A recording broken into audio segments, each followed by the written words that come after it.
ദേവാമൃതം.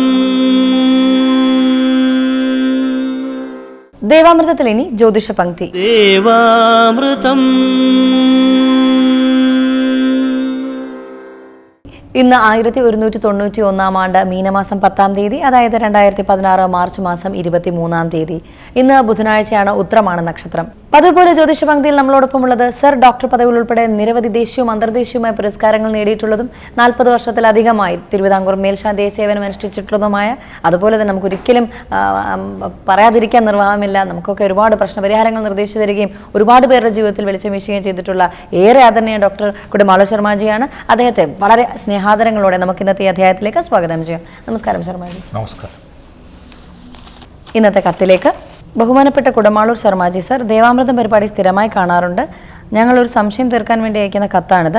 Sir, ആദ്യം അയച്ച കത്തിൽ എൻ്റെ മകൻ്റെ ജാതകം നോക്കി കല്യാണ വിഷയത്തിൽ ചൊവ്വാദോഷമുണ്ട് എന്നാണ് ഇവിടുത്തെ ജ്യോത്സ്യന്മാർ പറയുന്നത്. എന്നാൽ സർ പറഞ്ഞിട്ടുണ്ടായിരുന്നു ചൊവ്വാദോഷത്തിൻ്റെ കാര്യമൊന്നും പറഞ്ഞില്ല. മകൻ്റെ ഗ്രഹനില നോക്കി ചൊവ്വാദോഷമുണ്ടോ എന്ന് വിശദമായി ശർമാജി ഒന്ന് പറഞ്ഞു തരണമെന്ന് അഭ്യർത്ഥിക്കുന്നു. ഏത് സമയത്തായിരിക്കും നടക്കുക? ചൊവ്വാദോഷമുള്ള ജാതകമേ ചേർക്കാൻ പറ്റുകയുള്ളൂ എന്നും അറിയണം. ഒരു ചൊവ്വാദോഷത്തെപ്പറ്റി കൃത്യമായി പറയുക എന്ന് വെച്ചാൽ, ജനിച്ച ലഗ്നത്തിൻ്റെ കൂടെ നിൽക്കുന്ന ചൊവ്വയും അതിൻ്റെ 2-ാം രാശിയിലും 12-ാം രാശിയിലും 4-ാം രാശിയിലും 7-ാം രാശിയിലും 8-ാം രാശിയിലും ചൊവ്വാഗ്രഹം നിൽക്കുകയും ചെയ്താൽ ചൊവ്വാദോഷം. എന്നാൽ കന്നി ലഗ്നം ആയതുകൊണ്ട് കൂടെ നിൽക്കുന്ന ചൊവ്വായ്ക്ക് ചൊവ്വാദോഷമില്ല എന്ന് പറയുന്നതും ശരി തന്നെ. അതോടൊപ്പം അപ്രകാരം മാത്രമാണ് നിൽക്കുന്നതെങ്കിൽ ചൊവ്വാദോഷമില്ല. എന്നാൽ ചന്ദ്രൻ നിൽക്കുന്ന രാശിയുടെ 7-ാം രാശി ആയ കന്യരാശിയിൽ ലഗ്നത്തിൻ്റെ കൂടെ നിൽക്കുന്ന ചൊവ്വയും അതിൻ്റെ കൂടെ നവാംശകം, അതായത് 9ആയിട്ട് ഭാവം ചെയ്തതിൽ ചിങ്ങലഗ്നത്തിൻ്റെ 12-ാം ഭാവത്തിൽ കർക്കടകത്ത് നിൽക്കുന്ന ചൊവ്വ യോഗകാരകനാണെങ്കിലും ഈ 3 തലത്തിൽ കൂടി വെച്ച് നോക്കുമ്പോൾ ചൊവ്വാദോഷമുള്ളതായിട്ടാണ് കാണുന്നത്. അതുകൊണ്ട് ചൊവ്വാദോഷമുള്ള ഇണയെ തന്നെ ചേർക്കണം. നവാംശകത്തിലും ചൊവ്വയുണ്ട്. യോഗകാരകനായ ചൊവ്വയാണെങ്കിലും ചൊവ്വാദോഷം തന്നെയാണ്. യോഗകാരകനായ ചൊവ്വ ഗ്രഹനിലയിൽ ഗ്രഹസ്ഥിതിയിൽ തന്നെ യോഗകാരകനായിട്ട് നിന്നെങ്കിൽ മാത്രമേ ആ ചൊവ്വയുടെ കാഠിന്യമില്ല എന്ന് സമർത്ഥിക്കാൻ പറ്റുകയുള്ളൂ.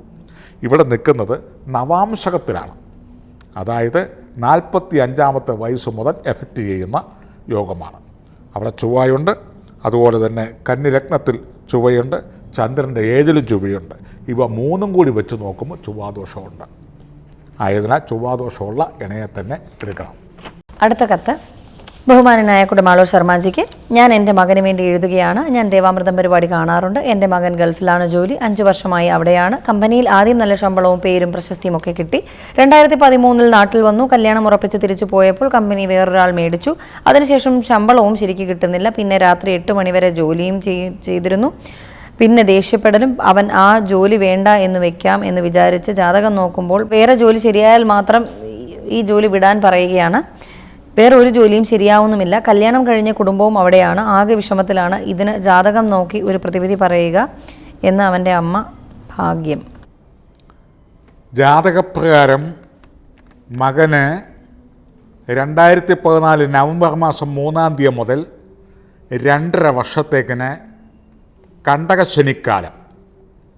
ജനിച്ച രാശിയുടെ, അതായത് കുംഭൻ രാശി, അവിട്ടം ഒടുവിൽ 30 നാഴികയും ചതയവും പൂരിട്ടാതി ആദ്യത്തെ 45 നാഴികയും ചേരുന്ന 2.25 നക്ഷത്രം അടങ്ങുന്ന കുംഭരാശിയാണ്. കുംഭരാശിക്കാർക്ക് 2014 നവംബർ മാസം മുതൽ 2.5 കൊല്ലത്തേക്കിന് കുംഭം, മീനം, മേടം, ഇടവം, മിഥുനം, കർക്കടകം, ചിങ്ങം, കന്നി, തുലാം, വൃശ്ചികം 10ാം രാശിയായ വൃശ്ചികൻ രാശിയിലേക്ക് ഗോചരവശാൽ ശനി 2.5 കൊല്ലത്തേക്ക് സഞ്ചരിച്ചു.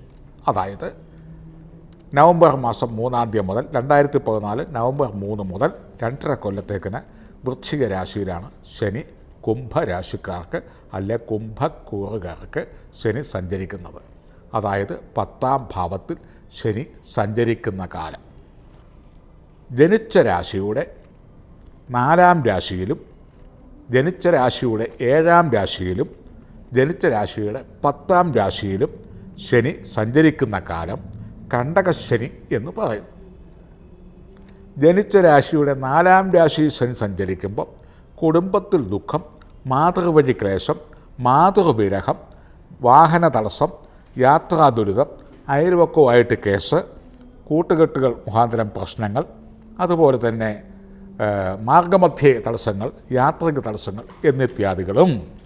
10-ാം രാശിയിൽ ശനി സഞ്ചരിക്കുമ്പം വിദേശത്താണേലും സ്വദേശത്താണേലും തൊഴിൽപരമായ ബുദ്ധിമുട്ടുകൾ, തൊഴിലിൽ ലാഭം കിട്ടാതെ വരിക, തൊഴിലാളികളെ കൊണ്ട് ക്ഷീണം സംഭവിക്കുക, രാത്രി 8 മണിയും 10 മണിയും വരെ ജോലി ചെയ്താൽ തന്നെ മുൻകാലങ്ങളിൽ നല്ല കാല സമയത്ത് ഉച്ചവരെ ജോലി ചെയ്തിരുന്ന വരുമാനം കിട്ടാതെ വരിക, അഥവാ കിട്ടിക്കഴിഞ്ഞാൽ തന്നെ അത് ചെലവിന് തികയാതെ വരിക, പത്തി അടിക്കും, പൊത്തിൽ ഒളിക്കും, പാത്ത് നടക്കും, പതുങ്ങി നടക്കും, പ്രതിയാകും.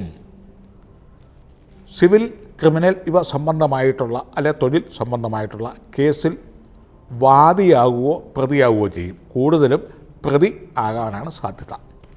ആയില്ലെങ്കിൽ കുറ്റക്കാരനാവാൻ മറ്റ് സാധ്യത, അല്ലെങ്കിൽ ലോകാപവാദങ്ങളോ പഴിയോ കേൾക്കേണ്ട അവസ്ഥ, കടമോ അല്ലെങ്കിൽ കടപ്പാടോ വന്നിരിക്കേണ്ട കാലം. പല പ്രധാനപ്പെട്ട സന്ദർഭങ്ങളിലും പ്രത്യക്ഷപ്പെടാതെ പാത്തും പതുങ്ങിയും ഒളിഞ്ഞും ഒക്കെ സഞ്ചരിക്കേണ്ട കാലം. വിവാഹം, മറ്റ് ഫംഗ്ഷൻ, പ്രവാസബലി, 4 പേര് കൂടുന്ന സ്ഥലങ്ങൾ, തന്നെ അറിയണ്ട, തന്നോട് ആരും ഒന്നും ചോദിക്കേണ്ട, പറഞ്ഞാൽ മറുപടിയില്ല, അല്ലെങ്കിൽ പറയാൻ സാഹചര്യമില്ല, ബുദ്ധിമുട്ടാണ്.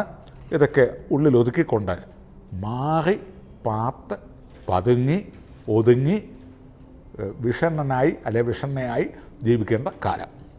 പുത്രനിക്ലേശം, പുത്രിക്ക് ദുഃഖം. മക്കൾ ഉള്ളവർക്ക് അവരെ കൊണ്ട് ഏതെങ്കിലും പഠിത്തത്തിലോ ആരോഗ്യത്തിലോ ജോലിയിലോ കല്യാണ കാര്യങ്ങളിലോ ഏതെങ്കിലും പ്രധാനപ്പെട്ട റോളുകളിൽ ദുഃഖം അനുഭവിക്കുക.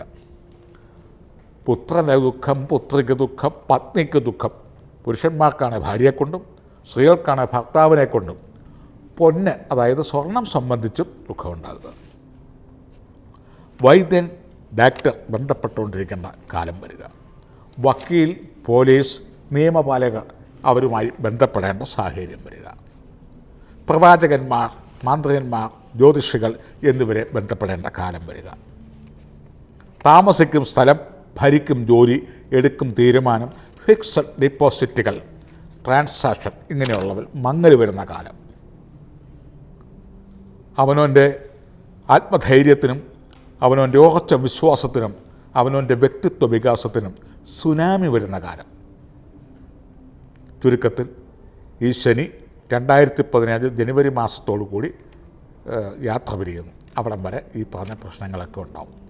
ആയതിനാൽ മകൻ്റെ പേരും നക്ഷത്രവും ചേർത്ത് ശനി പത്മമിട്ട് ജലഗന്ധ പുഷ്പ ധൂപദീപജലാന്തം ശനിദേവനെ സാങ്കല്പികപരമായി സങ്കല്പിച്ച് ആവാഹിച്ച് നീലാഞ്ജന സമാനാഭം രവിപുത്രം യമാഗ്രജം ഛായാ മാർത്താണ്ഡ സംഭൂതം തം നമാമി ശനീശ്വരം എന്നിത്യാദി തുടങ്ങുന്ന ശനിയെ വർണ്ണിക്കുന്ന പ്രീതിപ്പിക്കുന്ന ആ പുഷ്പാർച്ചനാദികളോ കാര്യങ്ങൾ ശനിപത്മത്തിലിടുകയും ശനിയന്ത്രം ധരിപ്പിക്കുകയും 2017 ജനുവരി വരെ ഇന്ദ്രനീലം 2 ക്യാരറ്റ് ധരിപ്പിക്കുകയും ചെയ്യുക.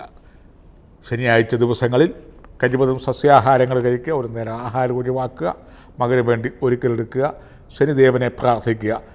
അന്ന് കാരുണ്യ പ്രവർത്തനങ്ങളും പുണ്യപ്രവർത്തനങ്ങളും ചെയ്യുക. ഒരു നേരം ആഹാരം ഒഴിവാക്കി സാധുക്കൾക്ക് അന്നദാനം ചെയ്യുക. ഇപ്രകാരമുള്ള പ്രതിവിധികളൊക്കെ ചെയ്താൽ കാഠിന്യങ്ങൾ കുറയും. ഈ പറഞ്ഞ പ്രതിസന്ധികൾ, പ്രയാസങ്ങൾ മാറിക്കിട്ടും. ജ്യോതിഷ പങ്ക്തിയുടെ ഇന്നത്തെ അധ്യായം ഇവിടെ പൂർണ്ണമാവുകയാണ്. ജ്യോതിഷപരമായ മാർഗ്ഗനിർദ്ദേശങ്ങൾ ശ്രീ കുടമാളൂർ ശർമാജിയിൽ നിന്ന് അറിയാൻ ആഗ്രഹിക്കുന്നവർ താഴെ കാണുന്ന നമ്പറിൽ അദ്ദേഹത്തെ കോൺടാക്ട് ചെയ്യാവുന്നതാണ്. നമുക്കൊരു ചെറിയ ഇടവേളയ്ക്ക് ശേഷം തിരികെ എത്താം വാസ്തുശാസ്ത്രവുമായി. ദേവാമൃതം.